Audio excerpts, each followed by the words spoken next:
అమృత్ టెండర్ల కుంభకోణంపై కేటీఆర్ వ్యాఖ్యలకు మంత్రి పొంగులేటి శ్రీనివాసరెడ్డి సవాల్ విసిరారు.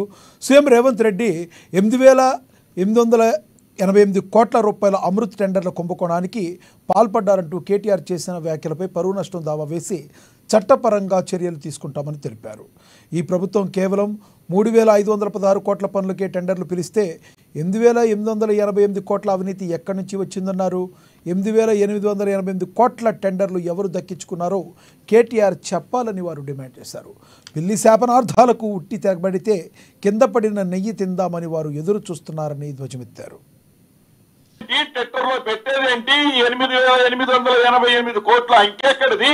దాంట్లో 8,888 కోట్లు రేవంత్ రెడ్డి గారు దోచుకున్నది ఎక్కడ? వారి బావమరిది ఏంటి? పొద్దున్న లెగిస్తే నీ సంఖ్యలో మీ నాయన సంఖ్యలో ఉండే ఉపేందర్ రెడ్డికి సొంత అల్లుడు సృజన్ రెడ్డి. అది మర్చిపోయి ఎప్పుడో 2015లోనే నువ్వు పాలమూరు రంగారెడ్డిలో ఇదే సృజన్ రెడ్డికి ప్యాకేజీ 7 లో 1150 కోట్లు అఫీషియల్ గా నువ్వు ఇచ్చిన వర్క్. ఆ సృజన్ రెడ్డి ఈ రేవంత్ రెడ్డి గారి బావమరిదని నువ్వు రంగేస్తుంటే దెయ్యాలు వేదాలు వల్లించినట్లుంది.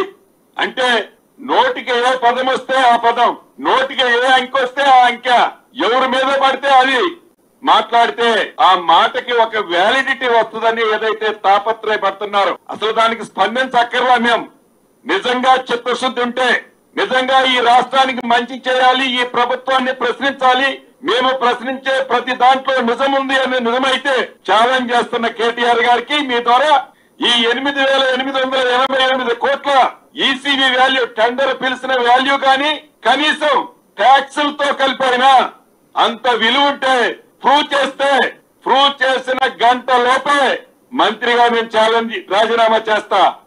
నిన్ను మంత్రిగా లేవు కాబట్టి నిన్ను ఎమ్మెల్యేగా రాజీనామా చేయమంటున్నా. అక్కడ బై ఎలక్షన్ లో చూసుకుందాం. నువ్వు కనుక్కుందేంటి?